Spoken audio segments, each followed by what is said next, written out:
এখন যদি অন্নপূর্ণা যোজনায় আপনি যে নাম্বার দিয়ে রেজিস্ট্রেশন করেছিলেন মাসখানেক আগে বা 20 দিন আগে যখন থেকে আবেদন করা শুরু হয়েছে, সেই নাম্বার দিয়ে যদি আপনি আবার রেজিস্ট্রেশন করেন তাহলে কিন্তু আবার ফর্ম দেখাবে, মানে আপনাকে ফিল আপ করতে বলবে। মানে আগের আর বিষয়টা নেই যে এখানে আপনি সেই ফর্ম ডাউনলোড করতে পারবেন, তারপরে আপনার যে কোডটা সংগ্রহ করতে পারবেন, সেরকম কিন্তু কিছু নেই। এখানে আবার সেরকম চলে আসবে যে আগের মতন যেভাবে আপনারা আবেদন করবেন এবং সমস্ত খালি কিন্তু থাকবে। মানে আবার আপনার নাম্বারটা সাবমিট হবে। তো এটা হলো সব থেকে বড় বিষয়। এবং কিছু কিছু ক্ষেত্রে হচ্ছে, মানে অনেক মানুষের যেখান থেকে ডাউনলোড করা যাচ্ছে ফর্ম আগের নাম্বার দিয়ে, যখন সেটা ডাউনলোড করছে তাদের আপডেট আসছে কি আমি আপনাকে দেখিয়ে দিচ্ছি। এরকম আপডেট আপডেট আসছে, দেখতে পাচ্ছেন এখানে। এখানে সব থেকে বড় বিষয়, আপনি দেখবেন অ্যাপ্লিকেশন স্ট্যাটাস। অ্যাপ্লিকেশন স্ট্যাটাসে কিন্তু এরকম আছে ইনকোয়ারি রিভার্টেড। মানে ইনকোয়ারি রিভার্টেড মানে এখানে আপনার যে অ্যাপ্লিকেশনটা সেটা রিজেক্ট করে দেওয়া হয়েছে, এটা আপনাকে বুঝতে হবে।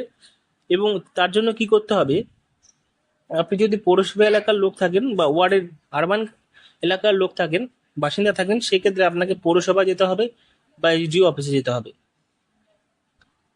এবং যারা মনে করুন রুরাল, মানে পঞ্চায়েত এলাকা যারা বসবাস করছেন, তাদের ক্ষেত্রে এখানে যেতে হবে বিডিও অফিসে।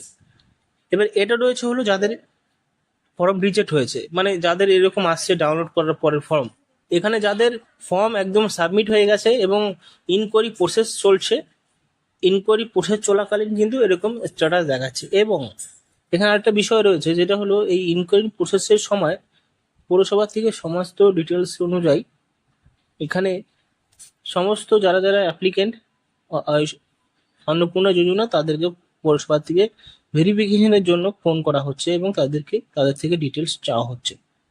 কি কি ডিটেলস চাওয়া হচ্ছে, এখানে ডিটেলস চাওয়া হচ্ছে হলো তারা ইনকাম ট্যাক্স দেয় কিনা, এবং তাদের নাম, হেড অফ ফ্যামিলির নাম, এবং হেড অফ ফ্যামিলি কি সরকারি চাকরি করে, এই সমস্ত বিষয় কিন্তু তারা জানছে ফোন করে যদি ইনকোয়ারি প্রসেস দেখাচ্ছে। তো বন্ধুরা অবশ্যই বুঝতে বুঝতে পেরেছো বিষয়টা যে আমি কি বলতে চেয়েছি তোমাদেরকে। মানে এক কথায় বলতে গেলে অনেক ক্ষেত্রে এখান থেকে আগের যে নাম্বার থেকে আপনি ডাউনলোড করবেন ফর্ম, সেটা হচ্ছে না। এখন আবার সেখান থেকে নতুন আবেদন করার একটা অপশন আসছে। কিন্তু যাদের যাদের ডাউনলোড করা যাচ্ছে ফর্ম, তাদের ইনকোয়ারি প্রসেস দেখাচ্ছে আর একটা দেখাচ্ছে ইনকোয়ারি রিভার্টেড। ঠিক আছে, ইনকোয়ারি রিভার্টেড মানে আপনার ফর্ম ক্যান্সেল করে দেওয়া হয়েছে, আপনাকে বিডিও অফিসে গিয়ে কথা বলতে হবে। আর এখানে ইনকোয়ারি প্রসেস মানে আপনার আবেদন প্রক্রিয়া প্রসেস হয়েছে, শুধুমাত্র আপনার ফোন করে আপনাকে ভেরিফিকেশন করবে পৌরসভা থেকে।